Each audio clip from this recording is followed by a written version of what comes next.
Hi, Ian. How you doing? Hi, morning. Richard. Hello. Morning. Bloody evening.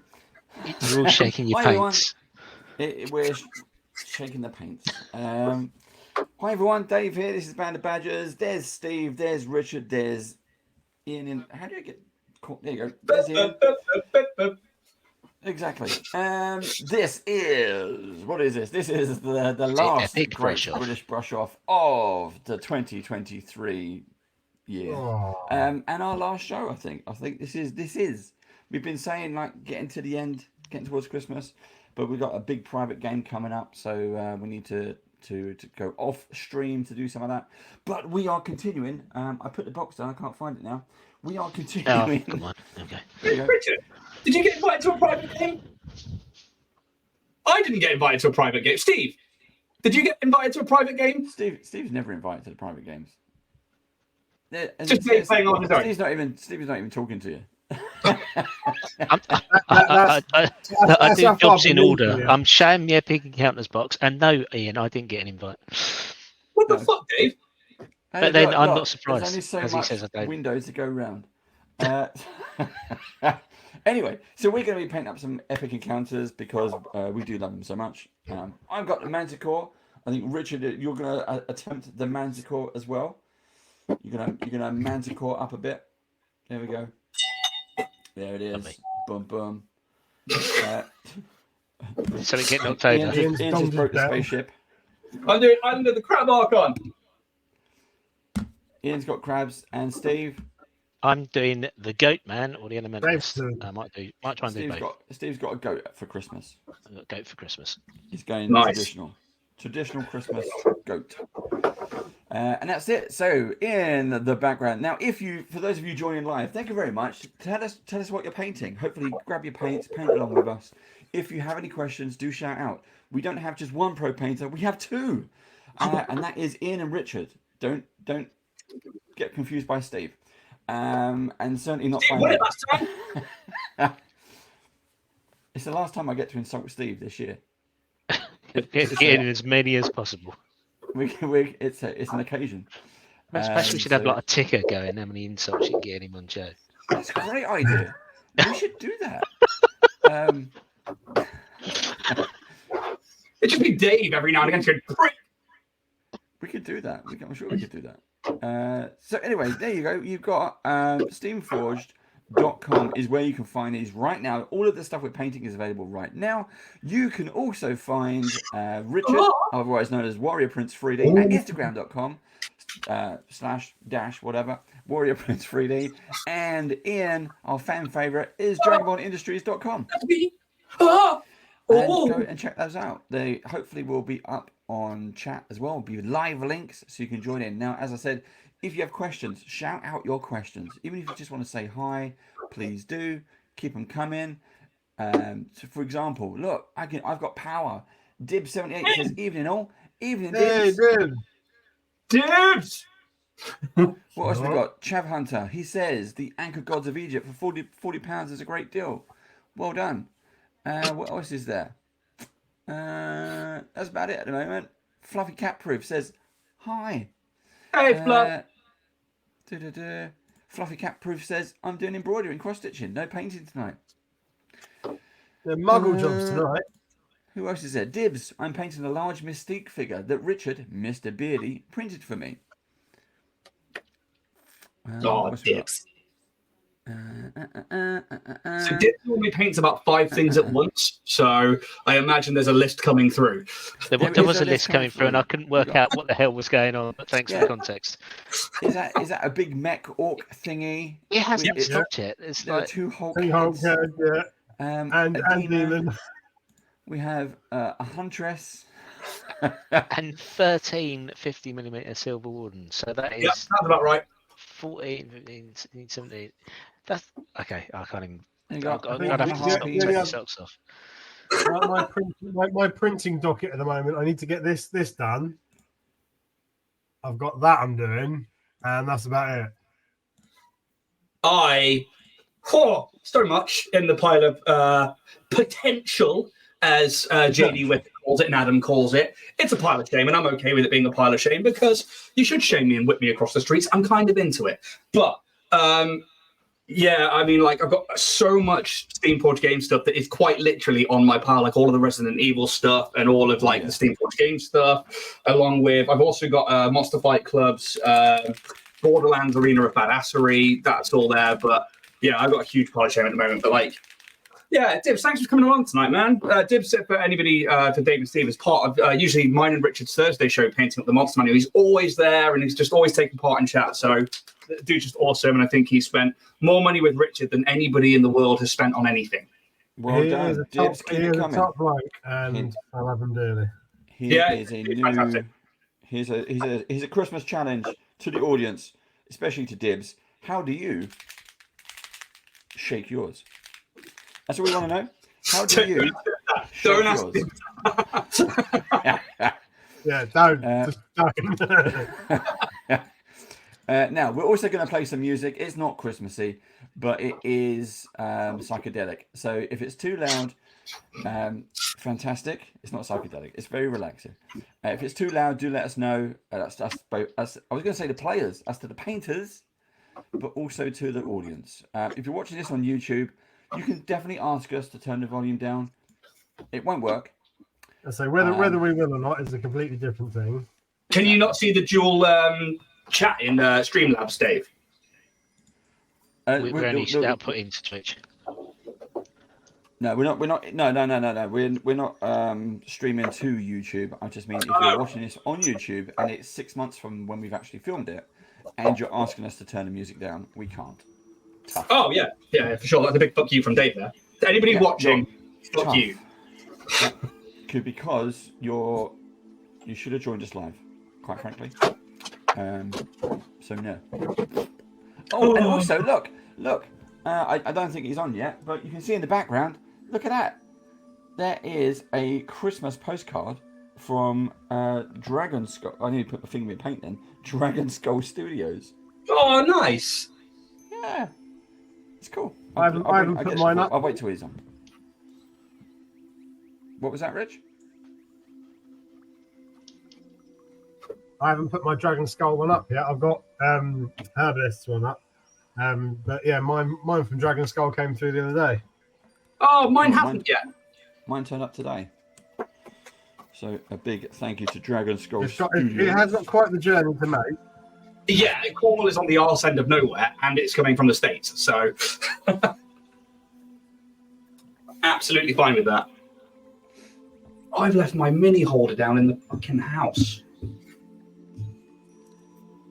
We're going old school here, guys.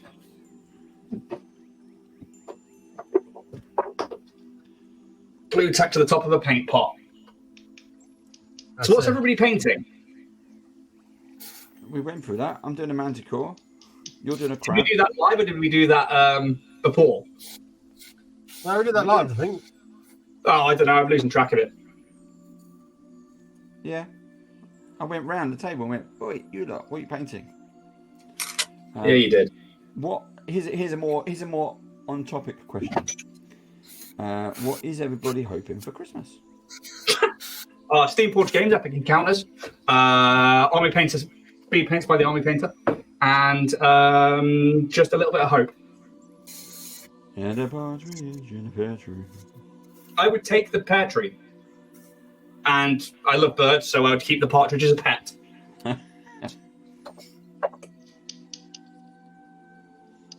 What about you guys? Ooh. Actually, no. What? I don't know.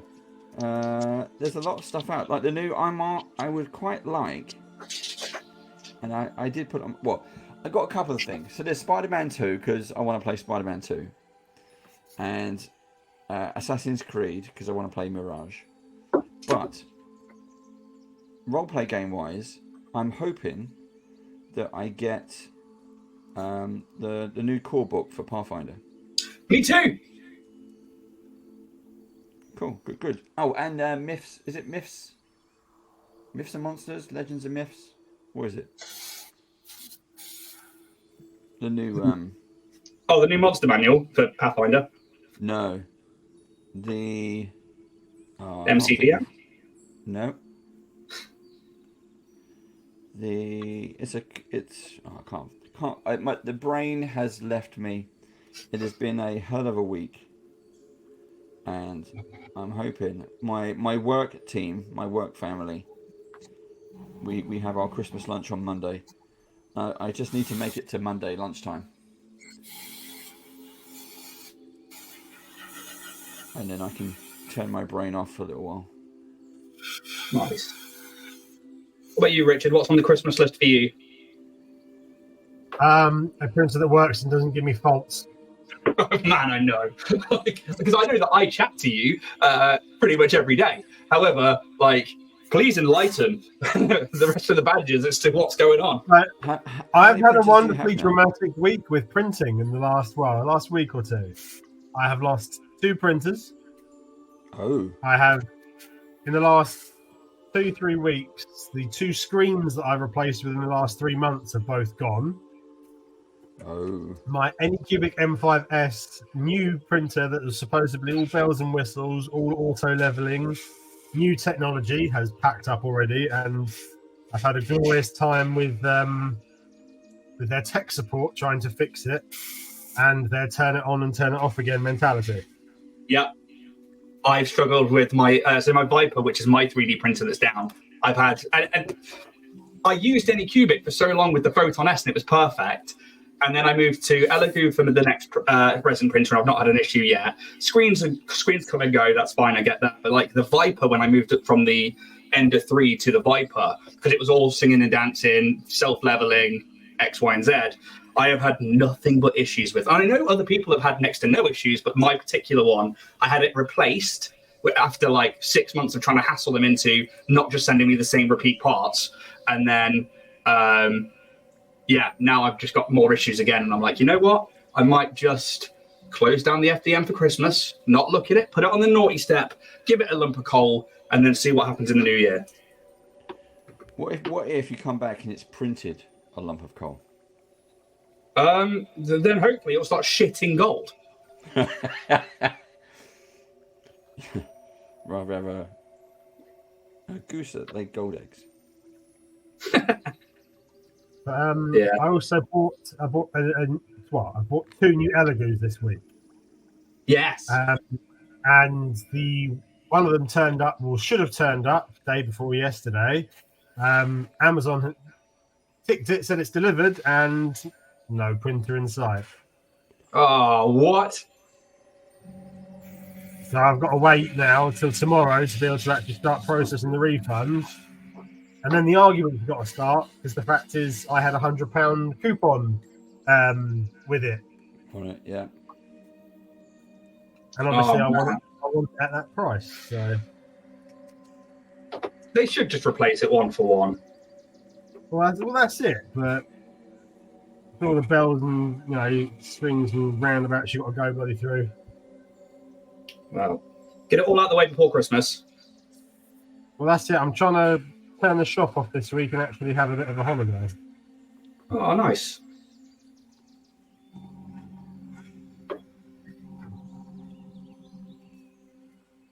Right. So there's that one. We haven't spoken much about this recently, and you don't have to say anything while we're live. But my question is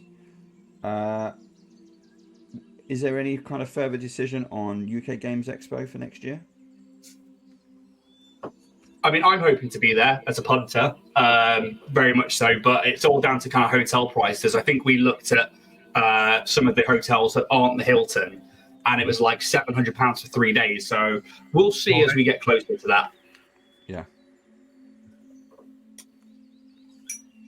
How about you, Richard? Are you going to go as a shop, or are you going to go as a stand? I am going. My intention is to be there as a shop stand thing. Cool. Exhibitor. I mean, if somebody can get us a live show for painting up the monster manual or for something like that, I'll happily take it, and I'll go as a host of a game or something. But No, I really like going to these and just enjoying my time there, really, and not having to think about working. So, yeah. I might have a way in that we will have to talk about in the new year for you in terms of that. It might be something a little different, but maybe Well, we can I'm in. get both of you involved in that. Yeah, I'm in. Wow. Yeah, I'm in. There's no getting around that. I will happily take part in any kind of live show to do with this hobby because it's fucking awesome. If we can do epic encounters live, that would be awesome.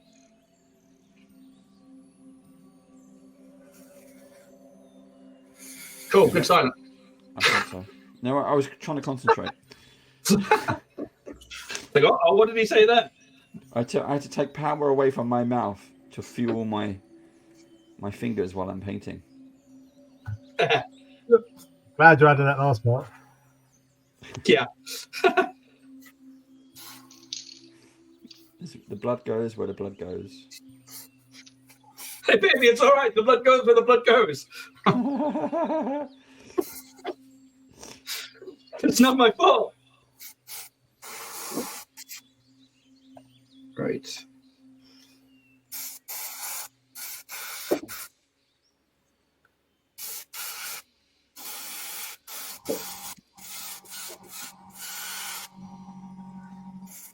I don't get to see you airbrushing very often, Richard, so that's cool. And I get to do it very often, which is really cool. And I'm trying out my new airbrush at the moment. So, Oh, what you on? new Ultra Harden Steamback Strigmar edition. Nice. Because it was a pretty one, and I thought, yeah. Actually, I think I bought it a few months back, and it's only just been sort of released because I had to wait ages for it. Yeah.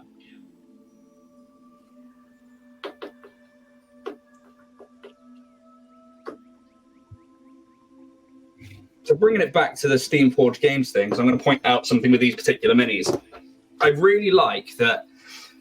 So I suppose the question for you guys is, when you come to having minis on your table, do you like having terrain on their bases, or do you like a blank base? I like a bit of terrain. Yep. I like a bit. I like a bit of terrain. I think it only looks a bit odd when it obviously doesn't quite match. Terrain doesn't match the battle. That's a little bit of a. Yeah, it's when so if you're fighting a manticore when you've got this big brick, that's fine. But if I do green grass and tufts of grass and flowers and everything like that, but it's an Arctic adventure, I feel it. But that's not my fault. I mean, I've just done a nice base on the mini. Yeah. And I'm not going to do like another manticore in a snowy version. Or same way if I had a dragon and it was like a lava base, which looks amazing, but it's landed on a boat in the middle of the ocean. Yeah. So the reason I ask that is because I used to be of the ilk that I liked my mini bases to be completely blank so that you could imagine them anywhere. And then as I got more into mini painting and stuff like that, I realized that I actually didn't mind having the terrain on there because I really like the aesthetic of painting the mini and taking the picture of it separately, like this side of the hobby. Because when you throw it on the table, most people don't give a shit about what's on the base. They're just like, okay, that's where that is, that's where this is, it's painted, it's immersive, that'll do. But what Steamforge have done, I really like, is they put a little bit of terrain on there and then leave the rest of the base blank. So you can... I was going to say, it's really nice little effect, isn't it? Yeah, so like these like Crab Island Archimons, they've got a tiny, tiny bit of coral there, which I'm using some of the not Army Painter speed paints from Not the Army Painter. And yeah, it's just enough that like you could have it look very aquatic, or you can... Yeah, imagine it not being there and that little bit of terrain's part of the mini. So, well done, Steamforge.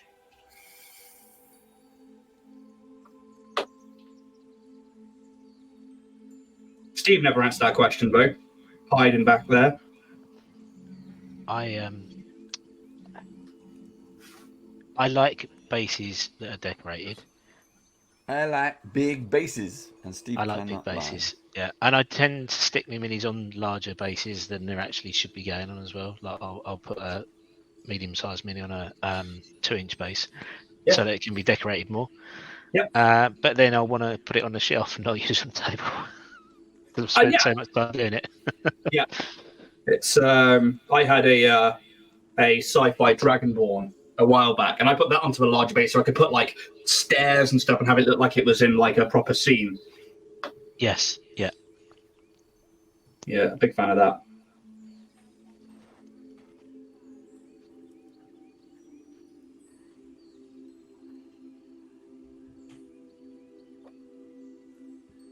So out of the box that, because me and you both got the Camp of the Bandit Twins, didn't we, Steve? Correct. What's been your favourite mini out of that box? Still the Elemental, I think. Yeah, mine too. Mine's still sat here next to me because I tell you what, I saw watching the stream, watching those elementals. They look really wicked. Yeah. They were so easy to paint. It was a pleasure. It really was. Yeah, it really is. And like the other one sat here, and I've like left it half done because I was like, I think I might do what Steve did and paint it blue and then get the gem looking a different colour now. Well, so in my head, I expanded the story. So last week, I was saying about how the lava part, well, that was the core power, and then the blue thing was controlling it. So because you've got two elementals, you've got two elementalists. The other pair, I'm going to do red. So I'm going to do one elementalist with blue, so that matches the one that's under control. Yep. And then the other one I'm going to do where he's lost control. So the little thing on the chain has gone red. The link's broken, if you like. And then the lava core, I'm going to do really, really overburden with the OSL. So it's like white hot. Nice. Yeah, that'd be very cool. Sweet. But that's, and again, like I know they have. I didn't hear you, Richard. Sorry. Did anyone else get the elemental pack? I think it was just me. Actually be one I might know who else. trying to go out and get. They did look really cool. Yeah, they were really cool. I think it was just me and Steve that got them, and then but I like, and the point that I was bringing up is that, or about to bring up, sorry, was that obviously they have like the same sculpts in the box. So the things I'm painting now, these Kingsguard for the Crab Archon, there's 3 of them, but you can paint them all up differently for different things. And what Steve's done is fit the narrative in a different way, and I really like that you can do that with these.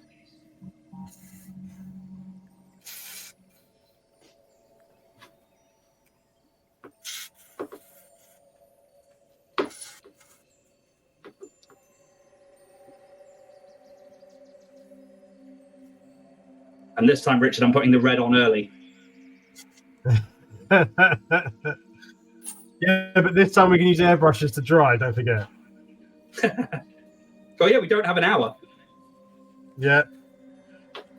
That's something new. You know what, though? I'm thinking and I'm painting this as though it's speed painting in an hour. Yeah, I'm so used to that format now that I'm like, especially like when I hear your voice, I'm like, go! And it's, indoctrinated into me. I'm institutionalized by my own institution. And There's Pavlov's dog. You've got Richard's brush. Oh, it's bad. No, I have to say I do love the boxes these come in. The presentation they've given them and stuff like that, and the graphics on them are wicked. Yeah.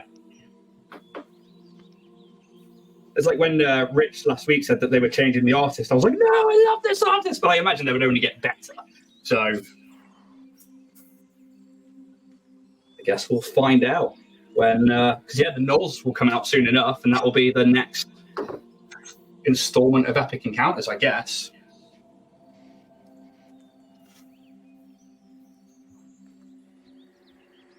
Yeah, we've had a lot of feedback asking for the Epic Encounters adventure to come back,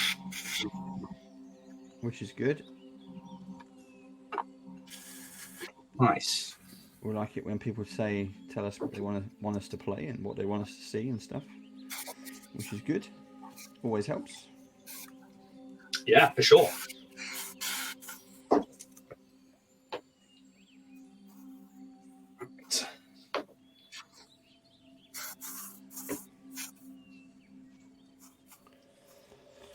Bow, bow, bow. So, out of the epic encounters that you guys have seen so far, what have been your favourites? For me, it's the orcs. There's the orcs. There's the undead, which are mostly skeletons. That was very good. I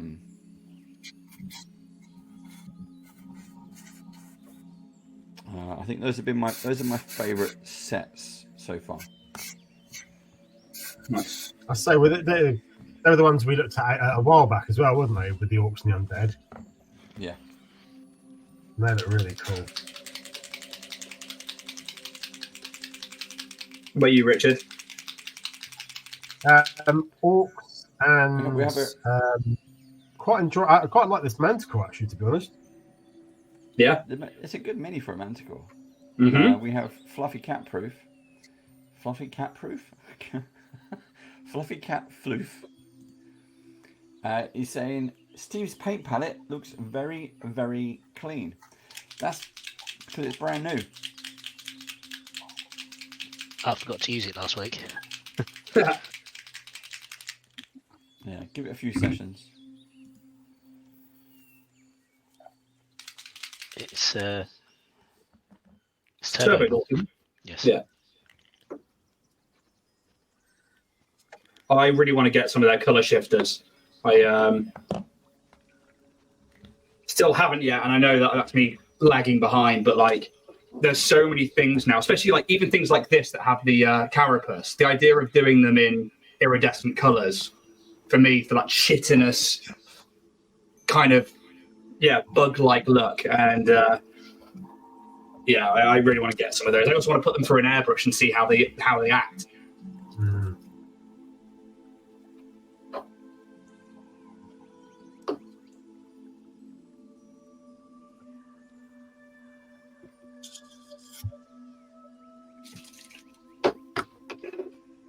The thing I quite like about this new airbrush is it's got like a belt in the middle that you can adjust, so you can sort of set literally exactly how much you want your Flow to be. lever. Yeah. That's good. My one's like a cheap Amazon one. I think I got it like £60 for the compressor, the airbrush, and a couple of spare needles. And it's got its issues because it's obviously quite cheap. But it's got like a dial on the back of it, which is just like I can change it and it like stops the pullback of the trigger. So you can get like really, really fine, tiny bursts. And actually, I really like that. But then I'm yet to try a better one because I just haven't been able to try somebody else's better equipment than mine. So one day, you get it all. Right. Now, the joyous thing about speed paints is watching them dry while I wait to then do the next layer. That's what brought the hairdryer down. Yeah. Yeah, fucked it here, haven't I, boys?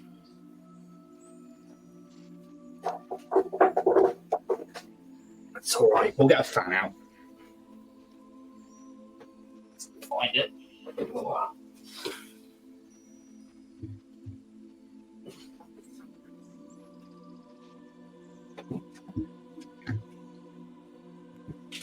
Right. Always prepared.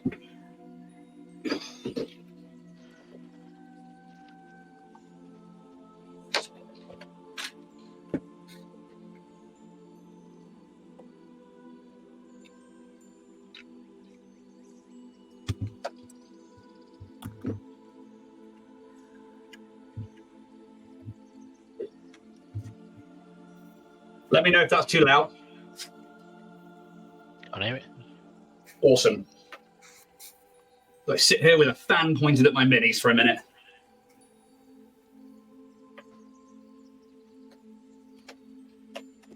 Let's keep it weighted. So do you think you'll get the Manticore finished today then, Dave? I don't think I'm hoping I can cover most of it in paint. I don't think it'll be finished. I don't know if I'll get to the base, but I wanna finish the battery wings biscuit today. base. What was that, Richard? So the buttery biscuit base.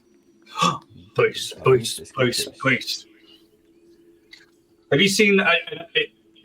It's a different video, but it always reminds me of it because it's to do with sweet pastry stuff. Have you ever seen the one of the older couple trying to record the pie advert?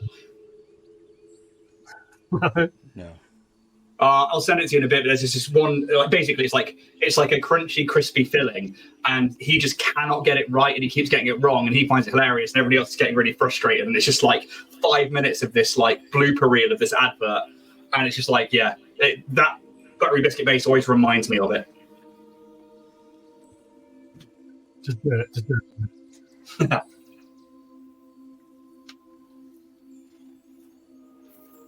Let's turn the minis. So for anybody watching, I guess the pro tip here is if you're using speed paints and you lag them on like I've just done, having a fan or a hairdryer kind of helps.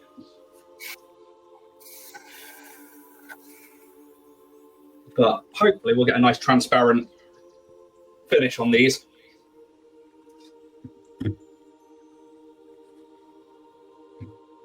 What kind of primer do you guys go for when you're using speed paints? Because I tend to favour white over grey or black for speed paint. Well, for the army painter, they do recommend the white or the matte white. And I recently did one in grey, and it did not work at all. Yeah. And the spray, the spray itself, I use a spray primer. I'd use Citadel white. Yeah.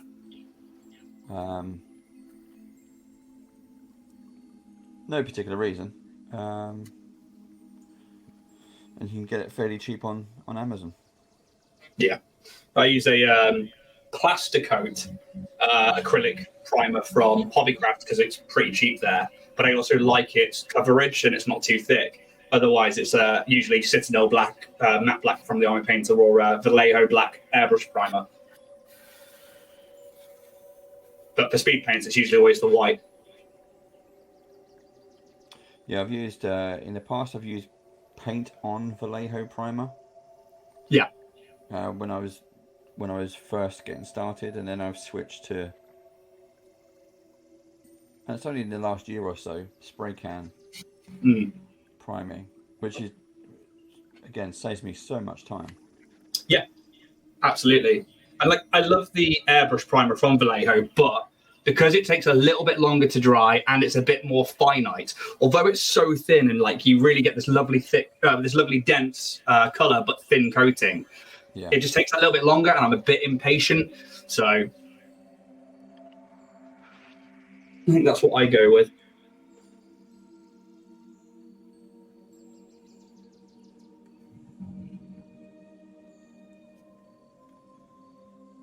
I think the other thing with speed paints is, have you guys tried slap chop yet?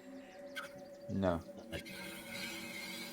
I am yet to properly do it, but the idea of like priming, dry brush, then stick on your speed paint, and then do the final highlights, and that's it. And it's apparently meant to be a very quick way of getting through an army, especially things like Tyranids or, for example, the Steamforge Games Crab Archon one. So I think I might do that with the rest of the box. Dibs has a question, which Steve might know the answer to. Dibs says, as for airbrush, has anyone tried the battery operated ones? I only really want one for glow effects and priming. Yes, I have tried the battery operated ones. They're okay. I use it to do terrain and stuff. I've done a fair bit of the Dungeons and Lasers from Archon Studios. It was fine for that. The gun you get with it isn't great, and I'm not that good with it, to be honest. But yeah, they're fine. I guess if you put a different gun on it, you'd have more control. But it was as a little compressor, it was good. It lasted for about half an hour. I had no complaints. You can prime with it, and I do terrain. I haven't attempted to do a mini. mostly because my skill level, I don't think would allow it.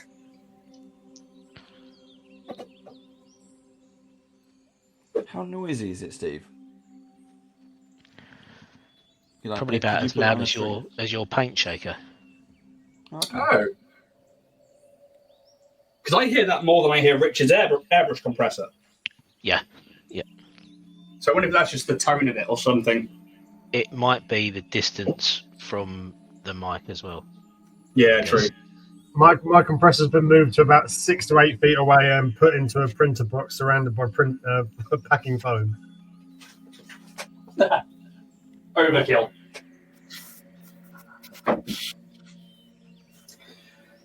I think what I'm going to do is I'm going to try something new, which is quite fun because I don't have an hour to fret about it. I was going to say, we always say that, don't we? Usually when I do a show with Richard, it's like, I might try something new and then I regret it about 20 minutes in when my menus look like shit. I'm going to sponge on some brighter colours over the top of these. And see how we do.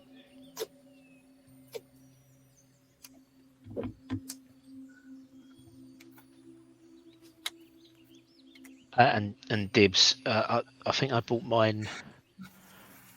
God, I'll have to try and remember what site I got it from. But when I bought mine, there was an option for not that much more money to buy a second battery. So the batteries last about half an hour. And I found if you buy the second battery, you can get the second one on charge. Sorry, run the first one out, get that on charge while you use the second one. So you can get quite a decent amount of time with it by using cool. 2 batteries. That's an engineer talking right there. That's somebody who's got a drill and has 3 batteries so that you can have one for 24 hours and then put it on charge, and you've got the backup one just in case. Yeah. Always have more batteries than devices. Yep. Completely agree. Right. So we're nearly dry on our speed paints on this side. How are you guys getting on? I tell you what, putting the speed paints through the airbrush, it's quite a cool effect, and obviously it helps it dry much quicker. I love the speed paint through the airbrush. So I had a few different ones that I did get like individuals of, and they worked really well. And it's the same as like I use acrylic inks through a lot of my airbrush because they're just thicker. But like the speed paints, because they're so transparent, if you prime, especially for yellows, if you prime something, so for oranges, in a zenithal of pink underneath and white on top, and then spray that all with like a bright yellow, holy shit! Like the fade from orange to white from orange to yellow is insane. It's so good. I tell you what, as well, the Vallejo Game Color white ink is game changing. It sounds so stupid, but Ground Effect have put me onto it, and it's beautiful, especially for. No, it's their new one. Because I fucking love this paint. It's my favorite white. That one. Oh, it's the white ink. Nice. And that straight through the airbrush. That's what I use once I've done like my black prime. I go over in that now, and it's awesome. So is that what you've done with the Asterion there? Yeah. Bring him closer to the camera, Richard. Let's show him off. Yes, Dave, you drive.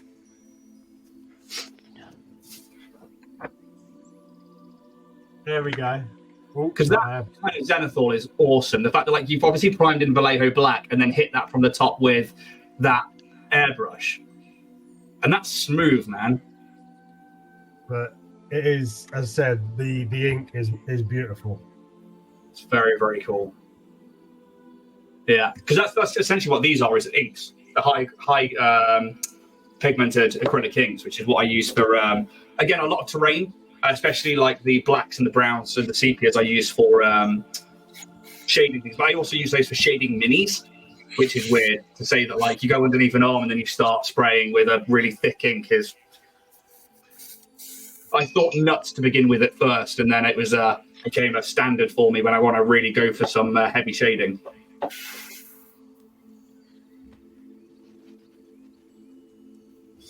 Right, so we can move on to the next bit. So.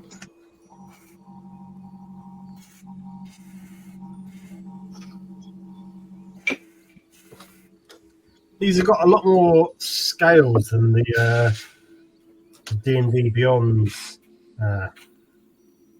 art has. Yeah, I didn't like the D&D Beyond art, so I did a Pinterest search, and I found some Nice. fan art, which is a lot more similar to the Steamforged Mini, and I'm going with that. That's my plan anyway. So I'm actually just applying some purple to the wings. Nice. Purple wings based on the artwork. So I'm just gonna see how that comes out.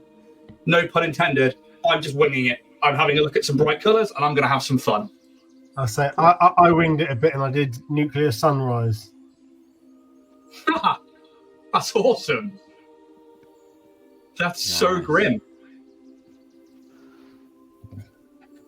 So I'm going to take some tweezers and a tiny bit of sponge, and this is what I'm going to paint with. I'm going to dab some of that back off, so it's almost like dry brushing, and I'm just going to quite literally, from the top, dabbing down some of that orange onto that red.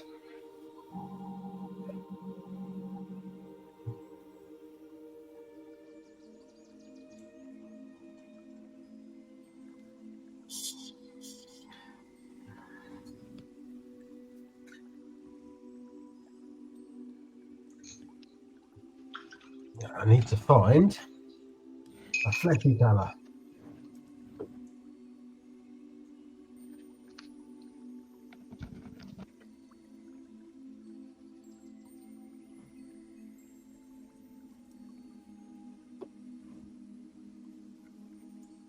Then I'm going to take a clean piece of tissue and I'm going to go over it again and dab some of that off the head back off.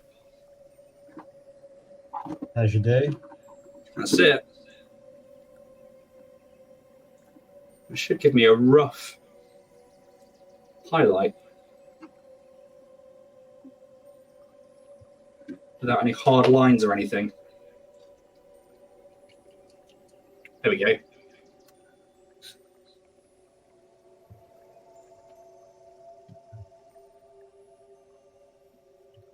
Love it. We'll see where that goes. So I kind of want the red one especially to have that like lobster effect. So I may hit the underside with a transparent red again. I'll let that dry and we'll pick out some bits. Should I go contrasting colours on the green, do you think? Or do you reckon I should stick to green through yellows? I'll go for the contrast, see what happens. So that'll be purple. Or oh, let's go pink. A nice hot pink, pixie pink from the Army Painter, I reckon.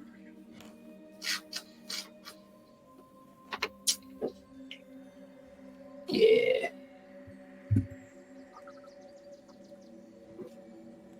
What's the worst that could happen, right?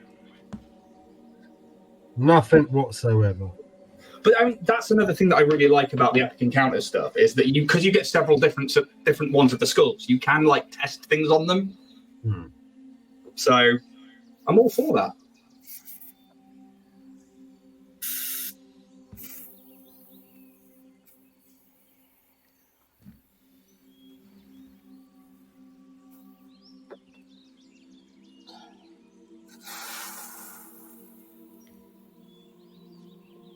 A little bit more liberal with this one.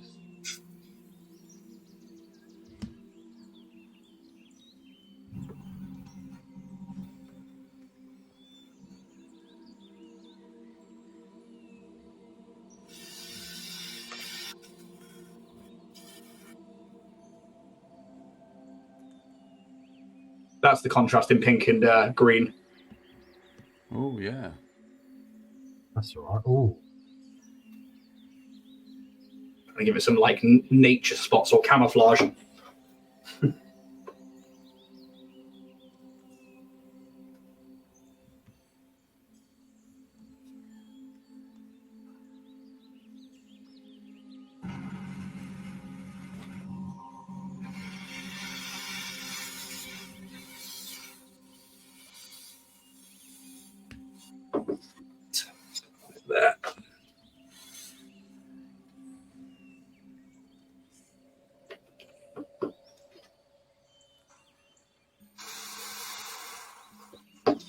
then we'll grab.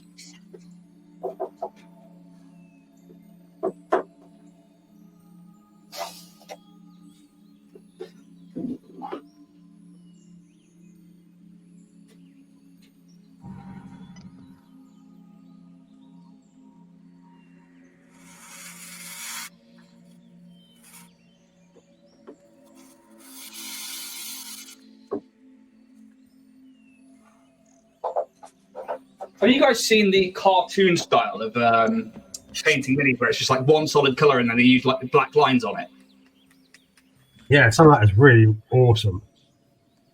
I might try it with this one, which I've done with like white with like this really thin purple, but I might dry brush that in white and then paint the black lines back in. It's one of those effects I'd love to try, but I, at the moment, don't have the bollocks to, sort of thing. Well, that's what I'm thinking, is that this could be the perfect mini for that because it is so abstract that maybe now's the time. And why not fuck something up live on the internet? It's always a good bit of a giggle. Yeah, exactly. Let's do it. Let's go for it, boys. He's going for it.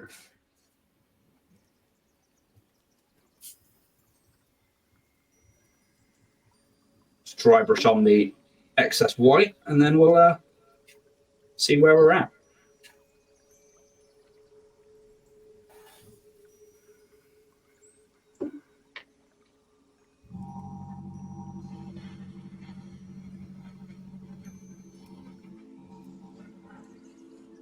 Did you guys all back local legends?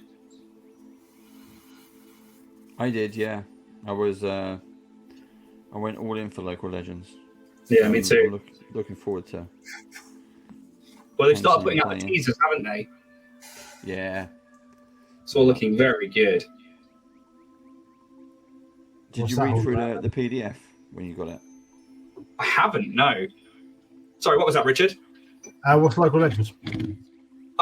Epic encounters, but a bit bigger, essentially. It's like, so they're taking it from like the point of like the standard tavern meet kind of like trope, and then they're having different encounters based on different taverns and things like owl bears, and yeah, it's all kind of everything in one box, really, isn't it? And you get like player minis as well, I think. It's been a while since I had a look. And they've got like themed encounters. You got a ghost pirate, looks good. Yeah. Yeah, very much looking forward to that.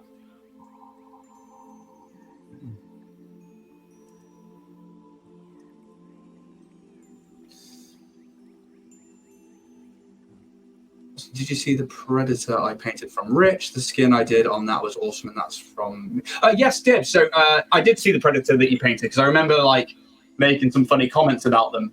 But the skin was really, really, really good.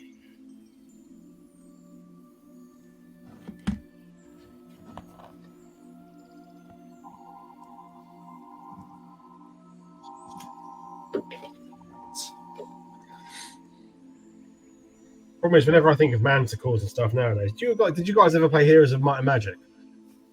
Yeah. Yes. They have manticores and scorpicores on there, and I always think of them. Looking at the artwork today to try and get like a color scheme, it's so weird and so diverse with some of the designs they've had. Yeah, I hadn't thought about that. Why I hadn't put those two things together. Right. Not gassing myself anymore. I'm back down onto the brushes now.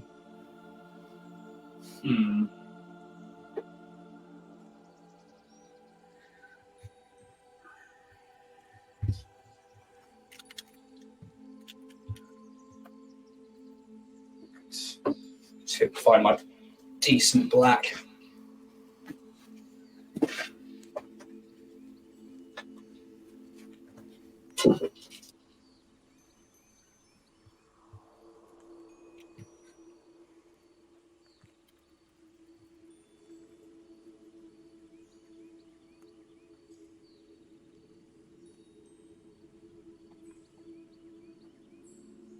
Oh no, I've lost me a bit of paper. I was doing my speed painting.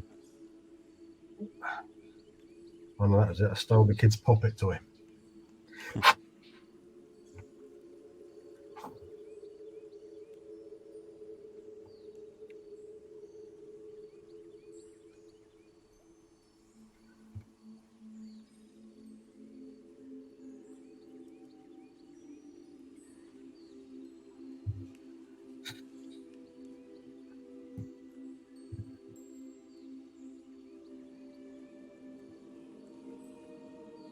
I do love this soundtrack you get on, Dave.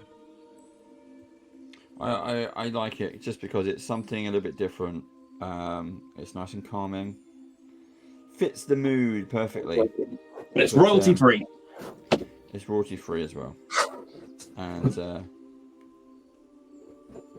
we'll spice it up a little bit later.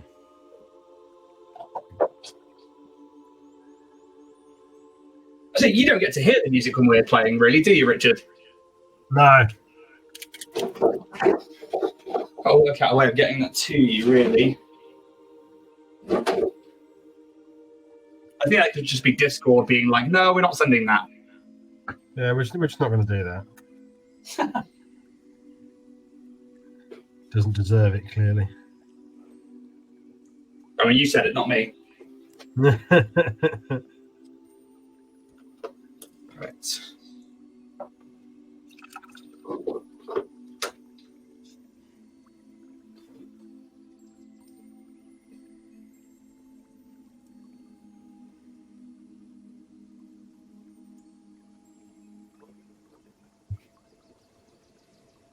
My worry, though, about using speed paint on all of these tiny little details is it running over. It is that terrifying juggle of it, isn't it? Yeah. So, like, using a magenta over the top of essentially a thin brown, like a skeletal brown, and just hoping it doesn't go over onto the lighter color. I have found sometimes having to act a little bit like you're glazing, so having to wipe off a little bit of the excess on the old kitchen roll. Yeah, absolutely. Right, who's this? Who's it? Right, let's catch up on some of this.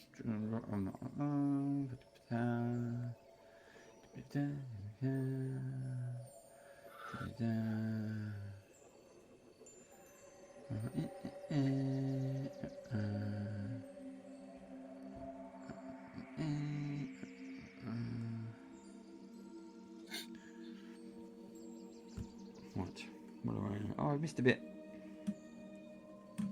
Damn you! I love this color. I'm using Hive Dweller.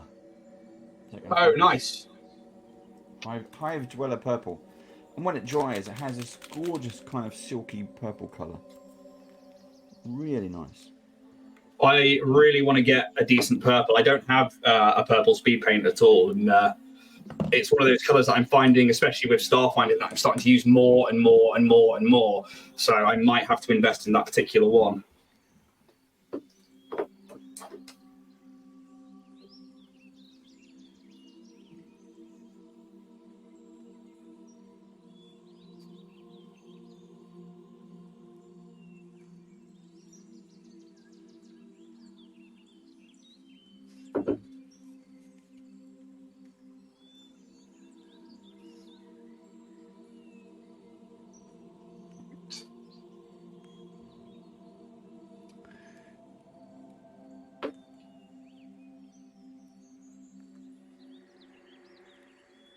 I'm doing those tricky bits that no one's ever going to see at the table.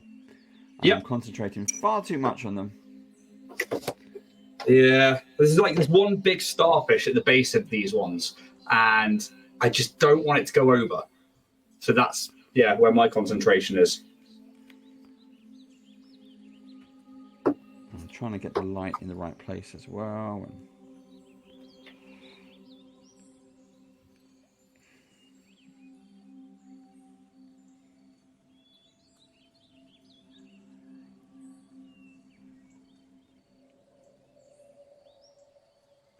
But you've got one of the arch lights, haven't you? Yeah, which is good, but not when the base is this big. Yeah.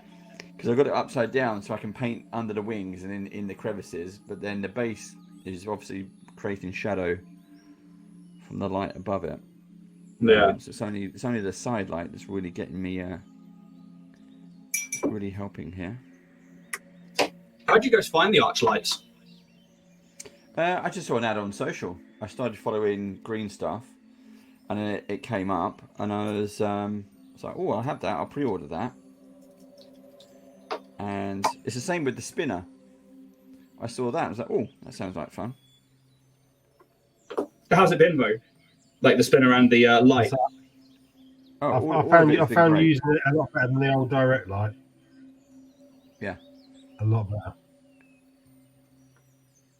Yeah, I used to have a ring light for a mobile phone, and I would put that on a stand to my left. And obviously it just creates directional light. The arch, I get a flood of light all the way around the Mini, and it's great. And the fact I can turn it up and down and everything else. I can if I ever get a chance to paint during the day, which is rare, but I still crack that out. Unless I'm painting in the summer, I paint in the garden. That's quite nice because then me and the boy can we can all paint. I couldn't do that. I don't know why. Pieces. Yeah. I don't use the because I've got my little paint tray. I can just take that outside now. I don't know. It's something about painting in the garden feels really. It's not right. It's not part of the hobby to be outside, Dave. Yeah, exactly. I know. It's... I'm breaking those molds. It's what we do at Badgers. You should know that by now. We break those molds. We make everything acceptable. Like please don't make us go outside, in the daylight. Yeah, we're not going to daylight.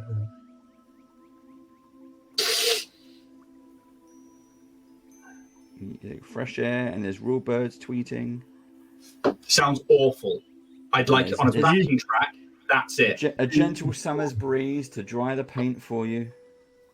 No hair dryer. Yeah, as you're painting. Yeah, as you're painting. Then you get a bug, a little tiny black fly, just land on it and get stuck. Yeah, but you'll get a horsefly, won't you? And then you get bitten, and it like serves you right for being outside. Well, it'd be just more like I'll be doing like a glossing or a hardening coat, and I'll get a fly get stuck in it. Yeah, I think what we've learned here is that we shouldn't go outside. Yeah, it's done. Ian, we're not going outside, mate. Sounds good, buddy.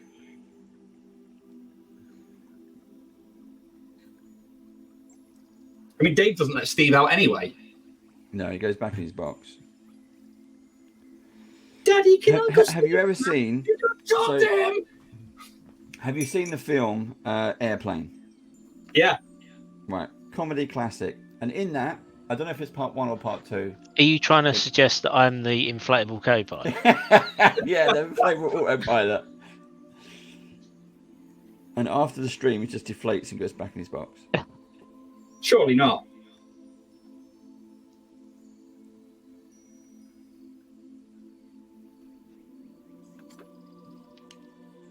You know what? It's going to be like Rise of the Terminator one day. So we're going to hear the news that Dave's been brutally massacred. With Steve holding a bloody paintbrush. Yeah. Let's show me age now. There's an old, you know, 2 Ronnies. They used to do sketches on their show, didn't they? There was one of the sketches was Worm That Turned. That's whenever I think of. You're not allowed to think that way, Steve.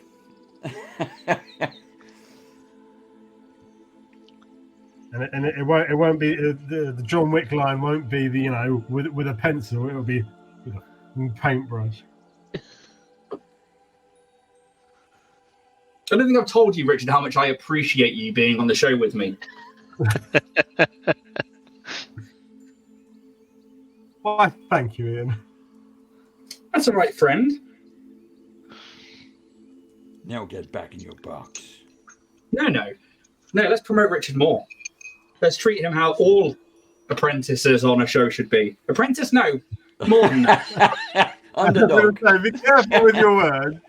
Second-class citizen. Inflatable. This apprentice is a stroppy fat bastard. Well, I mean, Richard is a better painter than me in my eyes anyway, so I'm very happy for him to be a top dog. I love that we both hate ourselves so much that we think these things. Oh, I'm so self-deprecating, it's unreal.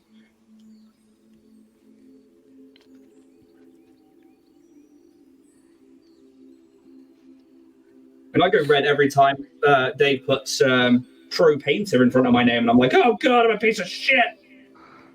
Yeah, it always makes me feel uncomfortable when he says it. Dave. No, because it's better than mine. And you should be getting commissions not just from general public, but from businesses and like computer game companies saying we need artists to colour in some. We need a couple of mouthy twats to make paint our some stuff. characters. Yeah. You guys look like you don't go outside.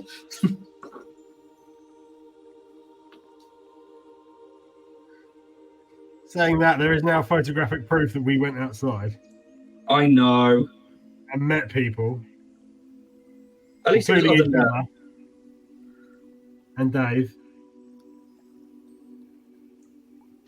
Well, it was outside but inside. You just went from one. Yeah, we shady area went to another outside shady to go area. inside. Yeah. And it wasn't And far, you know. You had a blanket to the car.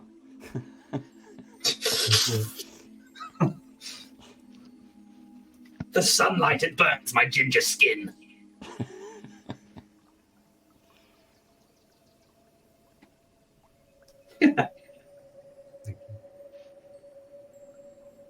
It's like the age-old question when somebody ever asks, would you rather be a werewolf or a vampire? I'm like, vampire. I don't go out during the day anyway.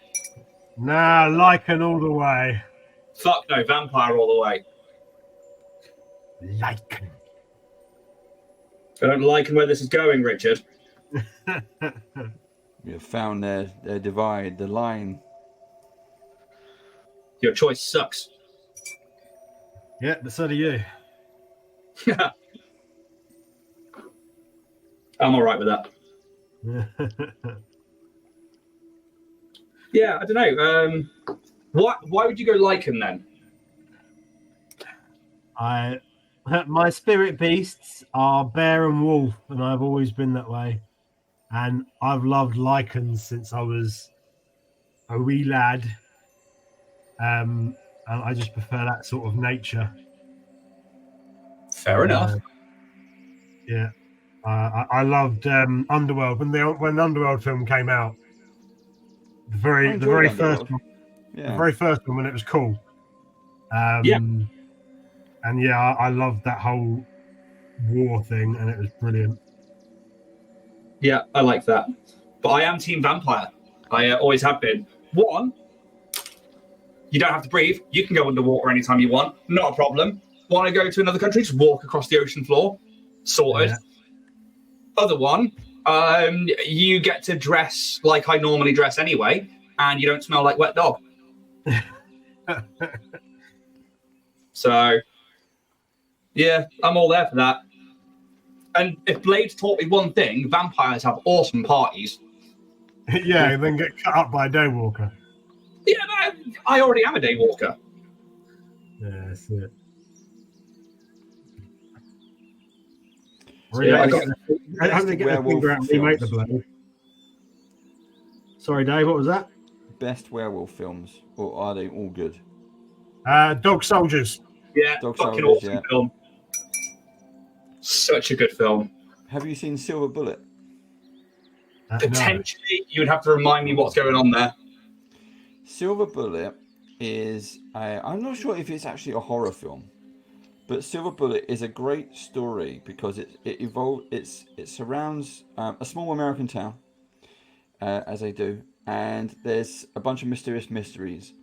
And the reason I say I don't think it's necessarily a horror film is because there's a bunch of kids, well, a kid, and he's in a wheelchair, and he starts to investigate the murders. Oh, is it the kid that can't get out? So he then starts going into investigating them and going through all the evidence. Yeah. Yeah. And there's this I don't know. It's going to be a basic spoiler, so put your fingers in your ears if you don't want to hear. But anyway, he's into fireworks, and he has these fireworks, and he starts to launch them from the bridge over, the town stream kind of thing.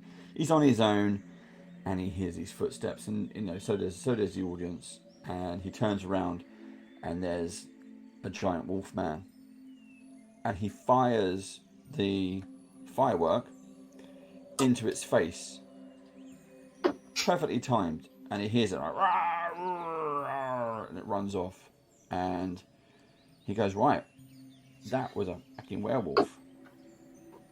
So he gets his friends to say, right, go around town and find out who it is. And at this point, I think he suspects his dad or something else has happened and stuff like that, and can't find anyone in town who's been damaged in the face, because it still you take damage, but it still takes time to heal.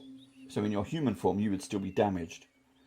So he's doing all this, and he's going around town in his wheelchair as well. And I think his last stop of the day is the church.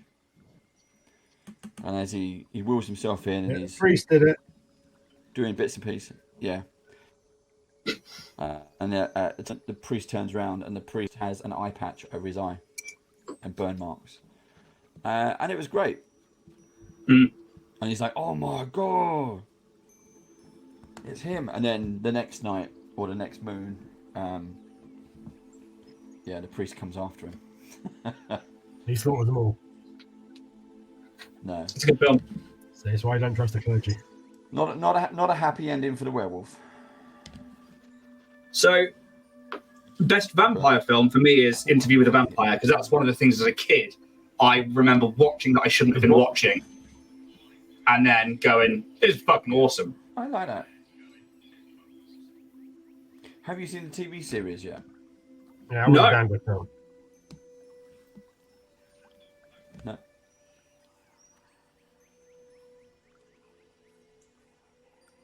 Yeah, there is a TV series of it now. I haven't seen it yet, but it's on the list. Didn't even know it was a thing.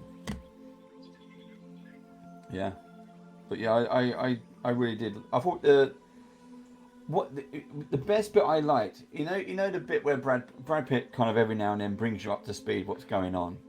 Yeah. And there was a bit he says, and this happened, and then X amount of years later, and then X amount of years after that, and he goes, I saw the sunrise in colour. And it was Superman. It was Christopher Reeve in Superman. And I was like, phenomenal. Great. Yeah. What a great explanation. Yeah. But Steam Forge Games, if you're watching this back, especially Rich and China, because you should be, vampires and werewolves, that's the fucking epic encounters right there that I want. Fuck yes. And dire badgers. We would be all over like that. Like anything. Two-headed dire badgers. A vampire lord with little minions, and then the big boss can be like a weird, like transfigured bat, humanoid, like man-bat style vampire. And then there's loads of werewolves as well. Job done. 5%. Cheers, guys. You want to have kind of a little hunchback in there as well to yes, master. Yeah. Oh yeah, Salem. Salem was another one. Fright Night. Fright Night was a great film. Fright Night was good, and Lost Boys. Lost Boys, good shout. I like Lost Boys. I was going to say Lost Boys. That was one of the best vampire films. Yeah. Hi, Laura. I mean, let's not take away from Bram Stoker's Dracula. We just won't go there at all. It's fine. See, this is the thing. It's one of those films that, like, obviously it came from the book and everything, and I really like the film because it's almost a parody. Yeah. Oh, so you said Near Dark. That's an interesting cast as well. Yeah. Near Dark. And then all them, they're hiding in their car and they're putting the newspaper and the silver foil up in the car. Mm-hmm. But yeah, what a cast. Buffy the Vampire Slayer, the classic film. No. Oh, what? The bit where he's just No. like kicking the wall, like, ah.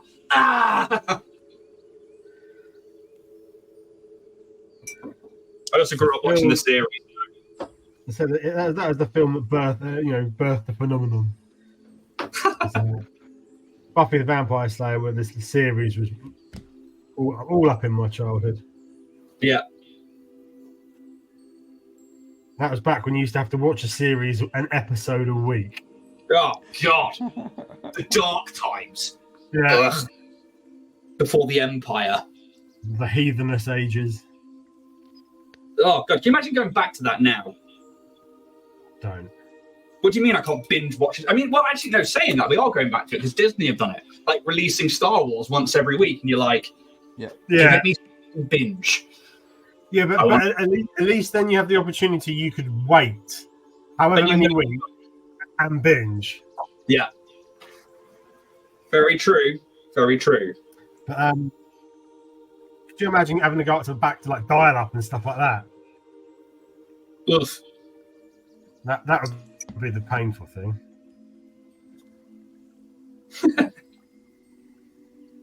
Imagine trying to do any of this, like streaming, doing any kind of like online TTRPG stuff with that level of internet.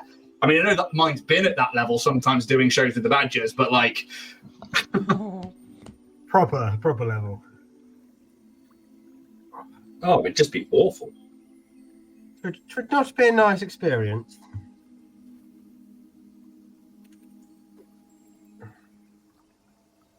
Right, ruddy fur. Right. I definitely think I can do better, but for a first ever attempt. It's Kraken.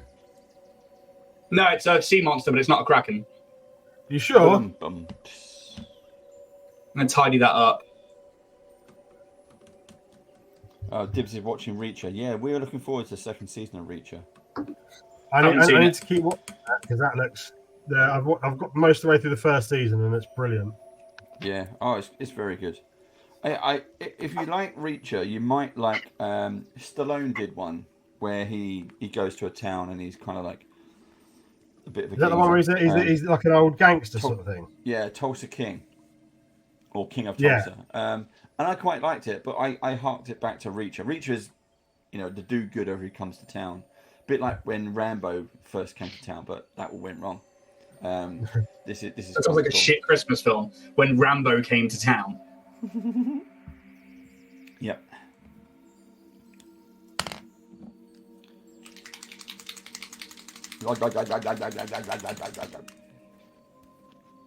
Yeah, Reacher's cool. And if you like Rambo, you might like on Netflix Obliterated. Oh, speaking of Netflix, Rebel Moon. That's looking good. Is that out yet? Is that out now? 22nd December. I saw that because that's got Charlie Hunnam in it, isn't it? Yeah. Couldn't tell you.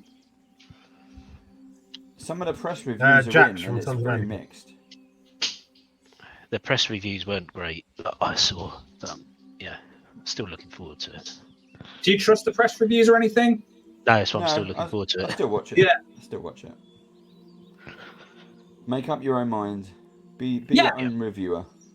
Yeah, 100%. Don't fucking panic because everybody else is saying it. Like they did it with Cowboy Bebop, the live action. I was like, "Fuck you! This was amazing."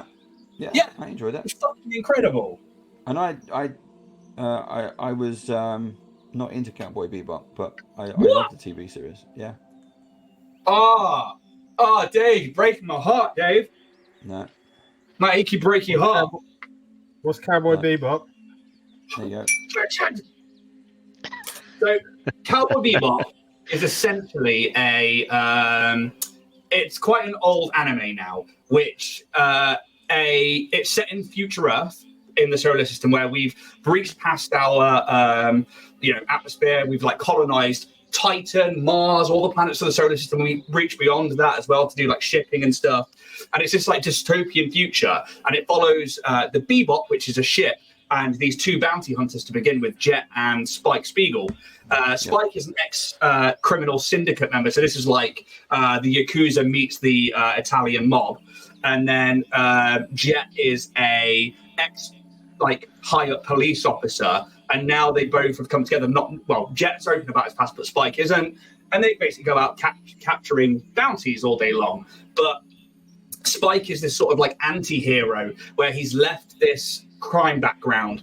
And then anytime that like something happens, he's like, well, I could chase the money, or I can like make it look like I've let this person get away, or do something that means that somebody else is saved. And I really enjoyed it. Interesting. Yeah, it's really, really good. It's on Netflix now. Dib, see you later, buddy. Have yourself a great night. I can see you in chat there.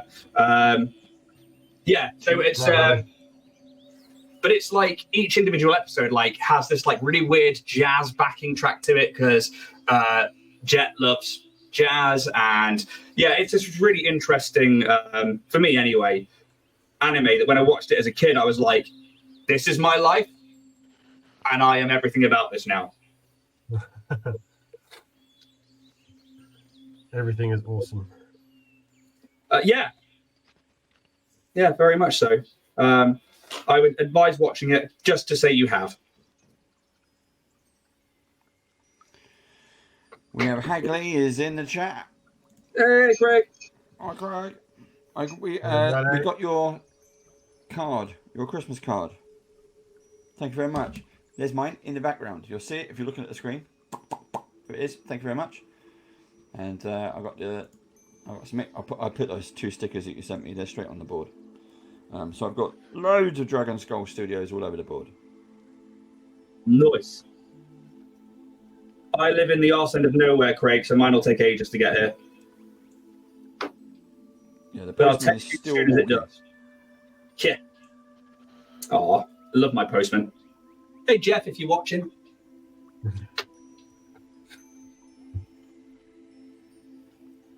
Oh, cup of tea break.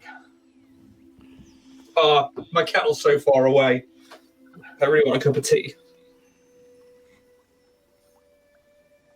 I bought some extra custard creams today for Christmas. Wee. Oh, I'm gonna have to try and find you one of them giant custard creams again. I found that giant tin of custard creams in the garden centre, and that's the one we took to UK Games Expo. so I know you're a fan of the custard cream, but I found recently that the Sainsbury's own jam sandwich biscuits, which is basically a jammy dodger but with like a little bit of extra cream in there, Yep. creme de la creme of biscuits at the moment. I like a good jammy dodger. Yeah, but they're off-brand jammy dodgers and they're better. And that's coming from me. I fucking love a jammy dodger. Yeah. Good old Dodger. Problem is, there's a jammy Dodger and there's a jammy cream, so they're very different bickies. And it is a jammy cream. Yeah. So you're still loyal to the Dodger? Yeah. You're just shagging your sister. Did you say I'm shagging its sister? Yeah. As you do. Right, okay. That phrase is taken on board. We will. The next time you have your jammy dodger with cream from Sainsbury's, you're going to be like, ooh, guilt trip. Sorry, babe, I'm just shagging someone's sister here next time I'm eating biscuits. Yeah. You feel guilty when you dunk it. It's like eating a pot noodle.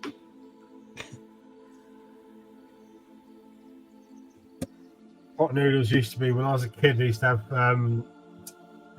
when I lived with my dad, Saturday nights, hot noodles, casualty, 2 slices of white but heavily buttered bread and 4 slices of cheese. Yeah. Oh, man, Casualty. So it's funny that you mentioned Casualty because I'm going to plug my own show here. Genuinely, like I went and did like a VT for like an opening credits for Starfinder at like the 2nd episode just because I thought it'd be fun. And I found like some music on Epidemic Sound. I was like, yeah, that'll do. It's like certainly like fits the sort of theme and stuff like that. But now all I can hear is the casualty music. Like, duh! So it's ruined that for me. But I think Jack's going to be writing some music for the actual opening soon, so that'll be cool. But I haven't seen Casualty in years. It was a good old show.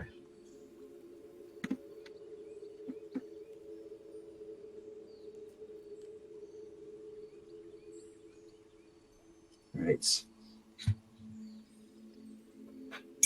I hope we didn't have to complete this by tonight, just, you know. No, it's not like our show. So used to the pressure now. Yeah. It's odd sitting back and relaxing, right? Yeah, I'm almost more on edge because of it. Yeah. I'm trying to... Yeah, it's very strange. We'll be more in awe if you have actually finished. I definitely won't. Not trying out a new paint style. I am quite liking it though. Is this still the green and pink? So this one's the white one, but I'm trying to do it with that cartoon effect. Oh yeah. So it's like heavy black lining. But I need to put this one down now and not go too far with it. So I'm going to pick up the green and pink and I'm going to try the same thing and paint in those black lines. You are a brave man. I'll take that. Thank you very much. I feel like I need a thinner brush now, though. We've tried it with a thick brush. Now we're going to go thinner.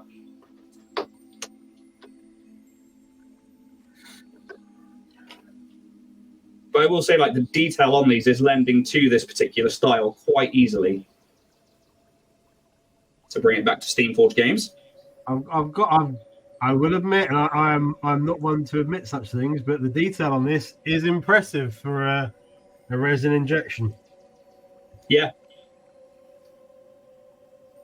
But that again, we find that with the detail of all of the epic encounters from Steamforged games has really been incredible. I really like it as well. When I've had to do, like the orcs, because I use the orcs quite a lot in D&D and Pathfinder.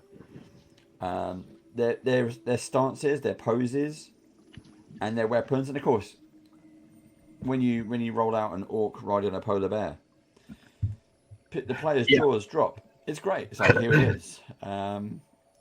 Any snowy encounter, there is an orc with a polar bear because it has to be done. But I think that's the other good thing about Theatre of the Mind as well, is that even if it wasn't a polar encounter, you can still put that on the table, like, oh, it's riding a large wolf, or it's riding a dire wolf. It's like the episode of Lost when you're on a desert island and then there's a polar bear. Now you could be fighting in the swamp, fighting a hydra, and in the background there's an orc riding a polar bear. You can just make it happen. It's just one of the party riding the familiar, or the druid.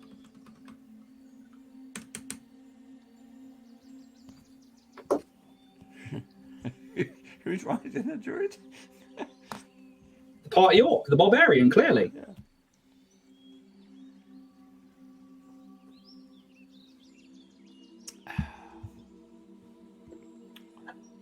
My beer's still cold. Steve, how do you shake yours?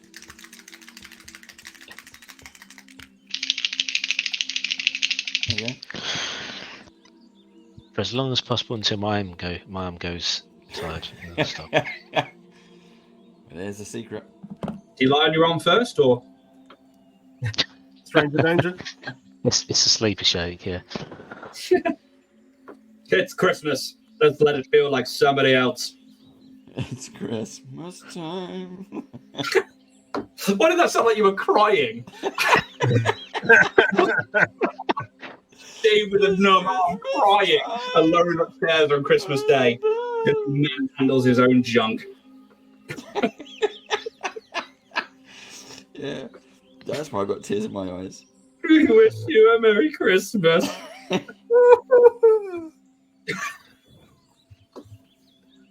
I'm not going to not think about that on Christmas Day now. Thanks, Dave. Yep. My pleasure. Right, yeah, that's Yes, it was, wasn't it?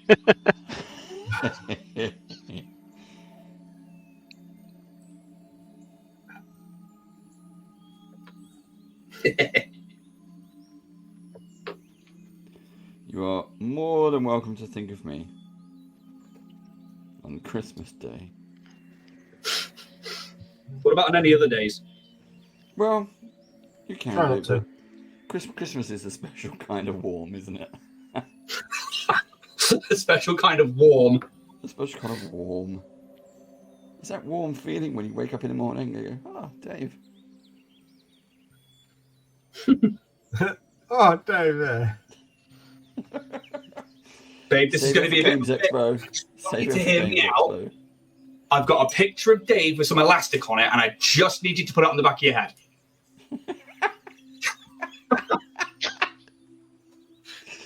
I said, hear me out. I didn't say we need to. I just said, hear me out. Where you going? Mum's. Okay. See you in a week. There you go.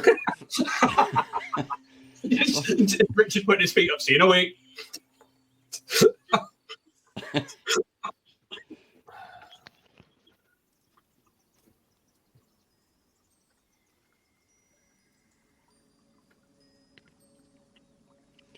Rich, was you at Milk today? I was indeed. How was it? Good. Good day. It was a bit of a quiet day, but met some folks, which was quite all right. Got to see Kate and the gang, which Yeah. is always a lovely time because they are most hospitable to myself. Get a cup of tea. Get a nice, good few cup of teas, bit of cake. Oh shit! Did you You're right forget the cake? I had flesh paint on my bloody finger, and I put it on the wing. Oh no. So, how do you combat that? So let's go to pro painter tips. If you've managed to put a fingerprint on something, how do you get rid of it? Cut the finger off. I quickly get it wet and try and get it off. And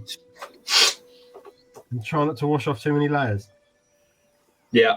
I'm very much a finger lick guy where I will like lick my thumb really quick and get rid of it, or apply with a big heavy amount on the paintbrush of water. Yeah. Just be careful where you put your fingers, folks. And you shouldn't put acrylic paint in your mouth. Yeah, it tastes like shit. It's also loaded with plastics. And tastes like shit. Yeah. Now watch me do it.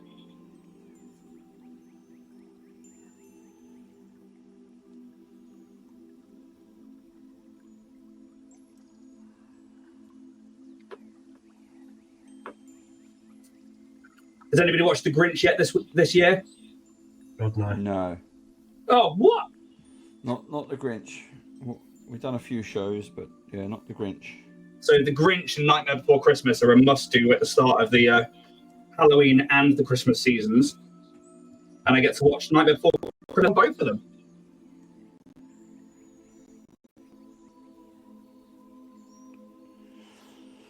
No, but I do need to find time to watch Die Hard. I was just about to say I've got to watch my Die Hard, and that's about it. Yeah. Yeah. Get me in the mood. And the other thing is, you have to watch Die Hard barefoot with a bit of carpet. Just to do it properly. Yeah. I always do that when I've got jet lag. Do you always think of it as well? Yeah. I learned this from John McClane. John McClane taught me this. Sitting at the end of my bed in my lonely hotel room, rubbing my feet into the shagpile carpet.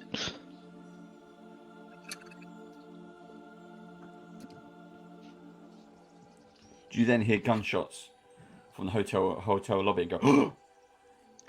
What do I do? Now's my time. And you start looking for the air vent and realise it's the size of a letterbox. Fuck, I'm screwed. Steve, are you the special It could forces be the guy? size of a dustbin and I couldn't get in. Steve's the Special Forces badger. I would like to see that. Special Forces graduate. Steve doing it. Yeah, Steve, the Special Forces graduate. Have you done helicopter survival training, Ian? Yep. I bet you have too. I have, yeah. I've done UK and Norwegian sector. Norwegian sector, the only difference is you get to go down the fun tube. Yeah. Oh, yeah. So for anybody who doesn't know, that's deep. That's really, really deep. My favorite thing about the helicopter one is like getting dropped in the water and watching everybody's face go from nervous to pale white. Yeah. Have to wait their turn to get out of the helicopter, and you're just sat there like, I can hold my breath for a while, so I'm all good. Yeah. Have you seen Officer and a Gentleman? Yes. That's obviously that's what I think of. And the guy cannot get his seatbelt unlocked. That's what most people have going through their heads. Yeah. If they're going to go on that training, you say your homework is to watch Officer and a Gentleman. I mean, anything I'm on, I always keep the seatbelt done up as tight as possible because that makes it easier to get it undone when you're doing the old flicky. Yeah. What's it? So always tighten it as hard as you can. So here's a fun tidbit from my history. I was in a helicopter once, and I was supposed to strap in, but I was so busy getting other people's stuff on board that it was like, just did all the standard stuff, and I was like holding on to something else, and then the helicopter had to bank really hard upwards, leaving the back end of the helicopter open, and also, that's where gravity goes, out the back. And all I felt was this hand reach across and grab me by the armor on my chest as I was coming out of my seat because I hadn't done my seatbelt up. Oh. Yeah. I was like there, like looking after other things, and it was just like, oh yeah, shit, me. Really lucky. It'd have been one to tell the grandkids.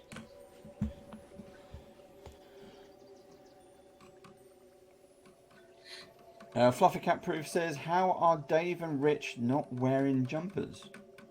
Because they're in a house. Plus, I have an excessive amount of flesh that keeps me warm. Big dick.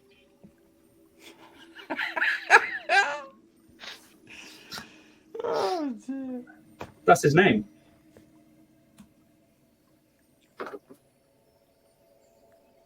Whereas Steve and I have been relegated outside of our own domiciles to hobby away from the families.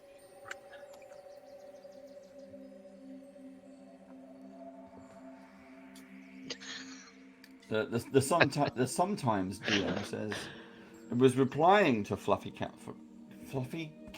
Floof. It says Rich sits in the living room in t-shirt and shorts with the windows open. Bloody icebox in there most of the time, whereas I sit in 5 layers and I'm still cold.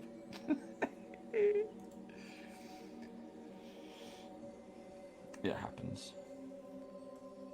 That it does. I am in fact in shorts at the moment. I'm also sat next to an oil radiator.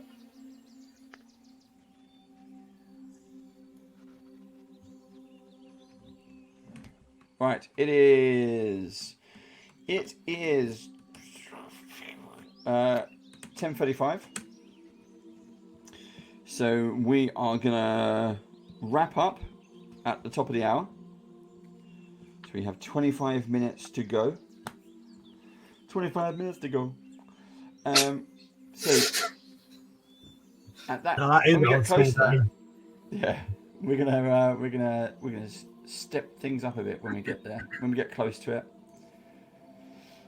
But let's quickly go around the table. Let's see what everybody's up to. What is everybody doing? Who would like to go first? I It will be shall. me then. It will be me. Oh, Okay. Who said that? That is, I was gonna say I'm currently trying to get the face Hold of on, the. Hold on. I got to enlarge you. Hold on. Enhance. Just look at me in the right way, Dave. Yeah, that is really good. Oh wow! Put mine to shame. This happens every Thursday. Fuck you, Richard. It does not, you feckwit. No, I love That's the way you nice. paint. I really do. It's looking awesome. That face is so good. That's just Richard's face. What about the Manticore? Right. How did you achieve that? That was his good genetics. So it was a combination of complete fluke and guesswork. That's what we like to hear. So, Hagley says it's really good. that doesn't sound like Hagley. Thanks. Usually there's a fuck in there. No. We're going to keep it clean. It's Christmas. It's Christmas time. So I'm 2 in to the cartoon style. And then, Make it big. so we've got the white one, which we showed off earlier, which we're still practicing. That This does look good though. That looks good. Never tried this before. Never tried it. And then the green and pink one. Let's get it to focus. See, but this is what we like. This is what we like. When pro painters come on, when we are painting for their lives, he's going to try something new, and that's the thing. His life is on the line, but he's gonna try something new, and that's what we like to see. Yeah, you know what? You got to give it a go. So I'm trying that. I haven't got to the black lines on the red one yet, but that'll be next, I guess, if we were going to put things in chronological order. It's like a lobster version of a crab. That's exactly what I was going for. So yeah, thank you very much. So the white one is giving me Day of the Dead vibes. Yes, that's it. That's exactly the paint Ooh. line. That's really good. I like the little pink cat as well, or whatever it is. Well, it's got little coral bits on it, so you've got to Yeah. paint those with a contrasting colour, right? Yeah, that's really, Yeah. it's good. Really good. Really good. So I'm going to do that one in a blue or something orange, maybe, to really like stand out. Orange would be good. Yeah. So yeah, that's where we're at. Cool, Leo. Steve, do you want to go on? I've got to reconnect. So you crack on. I'm going to reconnect my mini cam. I've been concentrating on the goat, and that would Oh, be dude. just focus. I love that colour. There you go. I love the goat. It's awesome. Yeah. So I started off with Zealot Yellow, taking inspiration from Dave actually, and then mix that with some Crusader skins, just give it a bit of brown. That's very cool. Just highlighted it with some dry brushing. And on the horns, I did dark brown mixed with Crusader skin to give it that sort of blended effect. That is cool. That is really Yeah. Yeah, very, very good. Thank you very much. good. The hair is standing out really, really. I mean, on camera, you can see the fluffy hoof cuffs. Yes. It looks great. Yes. Really, All really that is just a single tone with some dry brushing over the top. Yeah. Speed paints really make the difference, and it's just detail on the mini, really. Yeah, just very easy to do. Yeah. Hagley says it's very, very good. Thank you very much. Yeah, I'm pleased with how the goats come out. Well done. Right, my camera's set up now, so I'll shove my Manticore. So again, this is. Hang all on, I've I've got to done- all add I've you done first. What was that? I've got to add your mini cam in 2 seconds. Right, where you go. So this is. I've got to let it catch up. I don't know why it's got some funny colour, but hey ho. Oh, dude. So we painted this last week. Most of the cover. The purple one is new today, so it's both the top and bottom. I don't have an airbrush, so it is done by hand, but it's lovely. What I want to do is go back and do all these bony protrusion bits because they are done there. If I turn the light down, there we go. That makes it stand out a bit better. But it's a lovely colour, really gorgeous purple one here. Yeah. It's very, very, very vibrant purple. Yeah. It's good What I contrast really to like the there orange. is, yeah, I was going to say what I really like there is like one, how that speed paint has actually ended up looking, and it doesn't look like a wash, and it contrasts against that orange really well. Yeah. I mean, look at that. So that I think that's come out really, really well. Yeah. I reckon I could take him. One fucking punch, like, blah! But yeah, If you were to dry brush those wings with a lighter purple. yeah. Well, I'm going to go. I'm going to really go good. through again, and there is you can't really see them, but look, you got these bony protrusions on top. Yeah. Now I'm going to go over those properly with a solid color, not a speed paint. And yeah, you can see again how much detail is in that. Look, Yeah. the skin stretching across the I don't know what you call them, the like Struts, the wing struts struts. or spines and stuff like that coming out of it. But yeah, I like that. That's quite nice. That's very good. Yeah. Cool. And Hagley says that's really, really, really good. Cool. Thank you, Hagley. So there we are. That is everybody's progress so far. I like you. But yeah, no, I haven't done the base yet. Still got to work on that. Maybe next time.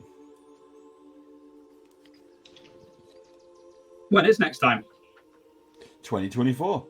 Oh.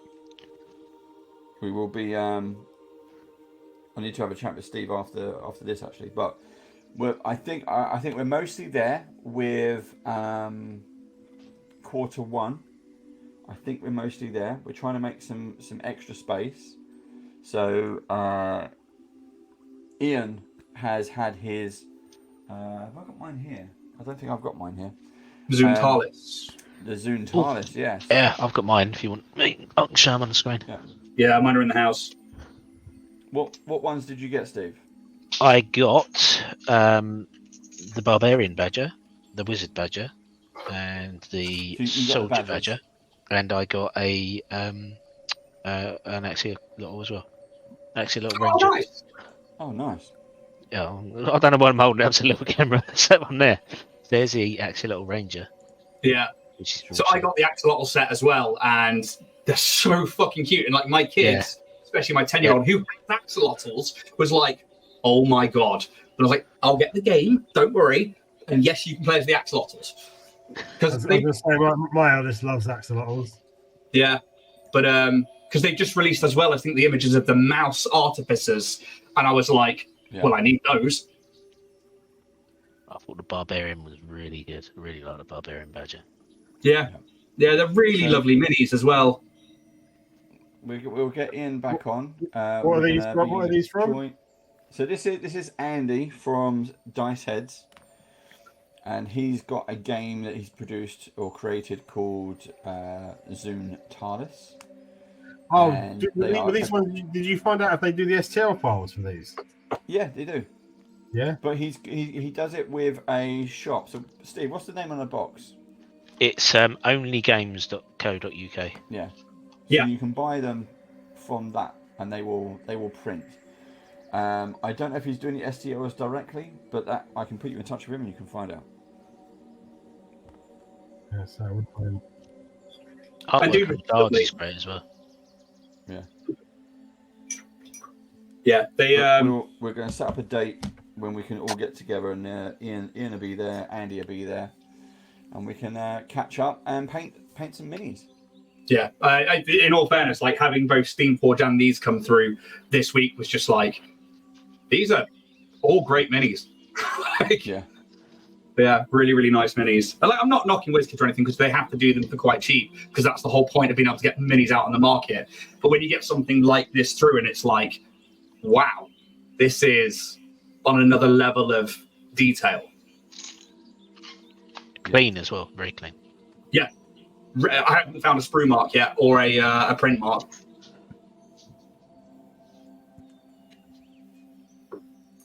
Almost as good as Warrior prints. Almost, I was just about to say that. Almost as good as Warrior prints. Warrior Prints 3D are your one-stop shop for any of your 3D printing needs. And if you go to the store and you use code TOTHESTARS, you'll get a 10% discount. That you will. Or if you're a badger and you're watching this, message me. Yeah, you'll get a 10% discount. for the exclusive Plus, badges. you get to see Richard in the flesh at BadgerCon as well. So Yeah, don't miss out on BadgerCon. Yeah, he will sign your minis. I don't know. Just making shit up now. I can sign shit. It's fine. Hey, you guys all signed my DMG, and I'm very happy with that. Yeah, that was a pleasure. That was fun. I like doing that. That was good I fun. like the people's faces when they're walking by and go, "Who are they?" Yeah, it was very cool to have you guys sign it. I enjoyed that a lot. So I don't think this will show up on the camera, but that's the orange at the top. Oh yeah, it will. Whoop. Oh. Yeah. Yeah, nice. Yeah, and the beady yellow eyes as well. Yeah, I'm going to make those a bit more yellowy orange, I think. But that was white through to a pink and then a magenta. Then I put a yellow speed paint over the top of it. Cool. Right, we are in. We have 9 minutes before we start placing the vote. So we're gonna step things up a little bit, everybody, because we are all fighting. Who got it last week? I think it was Steve. We are fighting for. There is no expense held on this one. We've had super sponsors through all 2023. We've saved up all the money we make. We don't make any. All the money we make, and we've had this artistically produced by people who they work at Disney and Pixar and everyone. And we have this. Ready? Are we ready? This is what we're fighting for. This is the Gold Star Award. Now, how you win this or how it's done is they are fighting for their lives. That is me, Steve, Ian, and Richard. We'll go head to head. We have been for the past 2 hours. And you, yes, you, the viewer, the ones who are live now, although you can still vote if you're watching this on YouTube 6 months from now. Give it a try. I mean, I'm not saying that I can knock a manticore out with one punch, but do you guys really want to come up against me? Yeah, let's do it. So your vote counts. Not only that, but each painter will get to cast their vote. They just can't vote for themselves, and they will win the highly coveted, the most exciting award ever in painting, of miniature painting. Forget, I don't know, what's a good painting? Golden award? Demon. Forget that. This is a gold star. Yeah, who wants a gold demon when you can have a sign of evil, when you can have something that lives in the stars, the sky at night that you can look at next to the moon and all that stuff. A star. We'll call it Twinkle. We call it Twinkle. There you go. Okay, so we are all going to be fighting for that. Not only that, it doesn't end there. We're going to raise the stakes now. We are in the last few minutes of this. So as everyone gets ready, this is it. This is your top notch thing. This is do some stretches, limber up a bit more. I'm still talking while the next music kicks in. Here we go. We're now in it. This is serious. This is like the end of Gladiator. Here we go. Okay, one of us is going to have hand on the corns. Dead and exactly. Only one. There shall be only one. Highlander. Let's bring it on. 4 men enter, 1 man leave.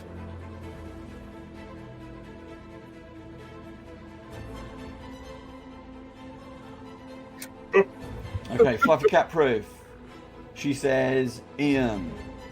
That's right. Hagley says Dave first. No, he said all 4 of our names there, David. Yeah, but mine's first, so mine gets the vote. That's 1 for Ian. That's 1 for me. We're in the lead. Remember, here we go. Look, gentle reminders: purple and orange. And that's a genuine vote. That's not bias. I genuinely think that manticore's fucking awesome. I tell you what, I will pass my vote as well. I will vote for Richard because I think he's done that in less than 2 hours. I cannot. Yeah. That's amazing. Yeah. I mean, even though he used an airbrush, I don't even know how to use an airbrush. And I know it's like. Why don't you make it sound like I'm cheating using an airbrush? Yeah, it's good. It's good. It's like a makeup shotgun. You just like fire it at the mini and it's just done. Yeah. Makeup shot. I like that. It's like who creates the makeup shotgun? He fucking plasters Marge's face with it. Yeah. I vote for Rich as well. Oh, that's 3 votes for Richard. Laura Bones is voting for Richard. Sometimes DM is voting for Richard. Richard's well in the lead now. I should have taken my vote back. My votes feel like shit. I vote for Ian. Yay! There's another one for Ian. Ian's in third place at the moment. Steve's nowhere. He's got left behind. He's gone the wrong way on the track. Steve's. I don't know where Steve is. Steve's playing a different game. Keep your votes coming in. This is it. Oh, I saw Richard there. Look, the sweat. He was like, oh, he's getting serious. He's spit on his face. He's wiping that away. He's getting ready. Ian's like straight into the wash, mixing it up. Oh, look, he's getting some speed. Steve is concentrating. He's like dab, and he moves away. He's like dab on the hand, moves away. Yeah, everyone's got their technique now. I'm just talking, which is what I normally do. I don't know, Richard. Have you ever seen me use a wash? I haven't.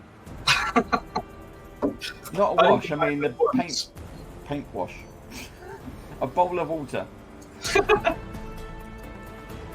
It's one of my main things. I don't like to use them. I think like too much an understatement there. Yeah. Why don't you like washes? I struggle with them, and then I find that they look really wet when you put them when they've dried. So I end up liking to just layer up with layer paints, so you get a more cartoon effect. Yep. Right, we've got 3 more minutes. 3 more minutes. This is your finishing touches. You don't have to finish, you just have to get those votes. That's what she said.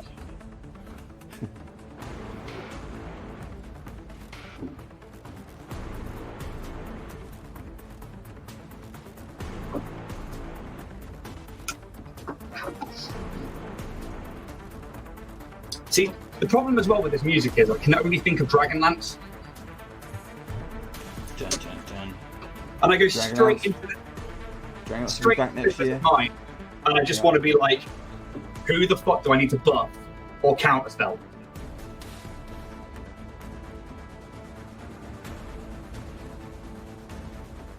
I know you've been enjoying Dragonlance.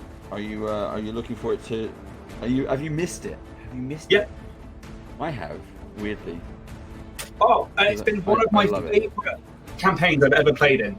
Not only because I refuse to read the module book, so I have no clue what's going to happen. The fact that it's the players in general, having played with like so many different people, but like the whole group itself has just made it really special. So like Jeff, Lauren, Steve, and then the guest players as well. It's just been incredible. And yeah, I have very, very much enjoyed it. And Bizwiz has been one of my favorite characters to play. I wonder what happens when we get to the end. When we get to that last episode, how emotional it's going to be. Do we come back for one last chat around the... One last hurrah. I think you should. Yeah, one last chat around the table. And we should do it like a 5 years later kind of one. What happened next? Aw. Thing is, I've already been thinking about that and where I think Bizwiz would be. Okay. Yes. It's not even like he died heroically. He literally just tried to get into a sarcophagus and the lid fell on him. And it was the wrong one. Yeah. Right, we've got 2 minutes. 2 minutes, and then we wrap this up. But the vote, then we put the votes on, and then we're in. But Richard has a clear lead at the moment. Well, people can change their minds. As they should. I've already counted them now.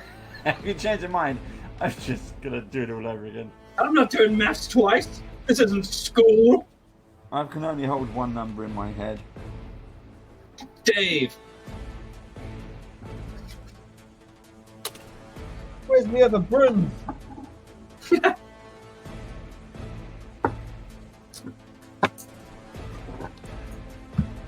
There you go. Okay, we've got less than a minute. This is it. 30 seconds. 30 seconds. Oh, look at the concentration. Maybe we should just go straight from this at the start. Go. We'll cut down brush off to 1 hour and do what you do with the monsters, man. Really put the pressure on. You got to run a combat at the same time, then, buddy. Yeah, that's how we roll. Fucking all or nothing. Roll initiative. Let's do this shit. 10 seconds. 10, 9, 8, 7, 6. Steve's got a hairdryer. 6 again. 5. Another 5. 4. 3. Right, Joe 19. What comes? I was going to say what comes next. 2. Can Steve even hear us with the hairdryer on? Steve, I can, yeah. And 3, 2, 1. Brushes down. There we go. We are done. One more time in front of the cameras. We quickly go round the table. There's mine. I didn't do anything extra. I just hit. I found some extra white bits, so I was trying to sort out the white bits. But there we go. Let's go. Clear winner has been Richard. Let's put the winning Super Mini, the Mini Maxi, up on screen. It does look You were so horrifyingly shit good. at painting. Yeah, I mean, wow. I really am, aren't I? It's awful. Oh, God, it's just awful. Man, look at the blue to the red and those fucking bones for the wings. That's so cool. Yeah.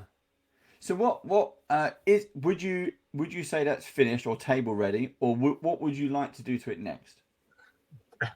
It's not table ready because obviously I took my time with bits and pieces. To get it table ready, I put a speed paint on the rock and obviously finish the horns off, and then I'd say I'm tabletop ready. Yeah. Fantastic. Now, if you want to see some pictures, Richard, would you please put some pictures on your Instagram for us? And you can find Richard at instagram.com. I will indeed. Prince3D. Yeah. That was very, very good, Richard. I was chuffed for that effect. Cool. Yeah, Well I think done. that you absolutely should be. And clear, and that also means that Richard gets the coveted gold star. Boom! Hey! It's a gold star award goes to Richard, the last gold star awarded for 2023. What horrifically good stuff will we be doing in 2024? Let's take a look at Ian's mini. I like that. It'll do for It's a nice. It's nice. It works out well. Yeah, I think I'm definitely going to try this paint style again. I need to go look at some references instead of just winging it. But I actually quite enjoyed wing it all the way. Wing it all the way. But you know, for our next show, like the chull. Yeah. Yeah. I think I'm gonna try this. I'm gonna do like those mouth bits as pink, and then do the rest like this. That'd be interesting. Yeah. We'll see how that goes. But no, this was really fun. Steve Forge knocked out the park with a decent mini there. Boom. Steamforge.com. There you go. Do check them out now because all of these minis that you've seen, they're available right now. You can go and order them. I think Right the now. same as well. Yeah. It's not pre-order. It's available now. And if they're doing a special sale, and as Steve says, and also if you order now, you might just still get them in time for Christmas. Yeah. For that special geek in your life, or yourself. If you don't get And the for anybody you want, go and order by them yourself. Also, like Christmas is just around the corner, but so is a very important time of year for those people out there. It's my birthday, and I like Steam Forge game stuff. So, I'm just saying, send them in. You're welcome. You get to send me a birthday present. Done. Cool. Done. Fantastic. Steve, do you want to put your mini on the camera? No? All right then. Hold on. I've got to I find haven't done much more Sure. than the last time you showed it, to be honest. I put a little bit more dry brush Oh, I on love it, that and goat, dude. That looks awesome. Yeah. The goat is good. I mean, even look at the expression of that goat. The goat Yeah. looks angry. He's like, ugh. Yeah, no goats are not angry, are they? It's default resting face for goats. How do you find doing the flesh, Steve, of the actual bandit's hands and face? Because you've obviously used the speed paint there to begin with. Yes. What speed paint was it, and then how have you started layering that up? So I laid up just 2 layers of Crusader skin with the intention to then go over with the acrylics, but watered down acrylics to glaze layer in essence to get the highlights on it.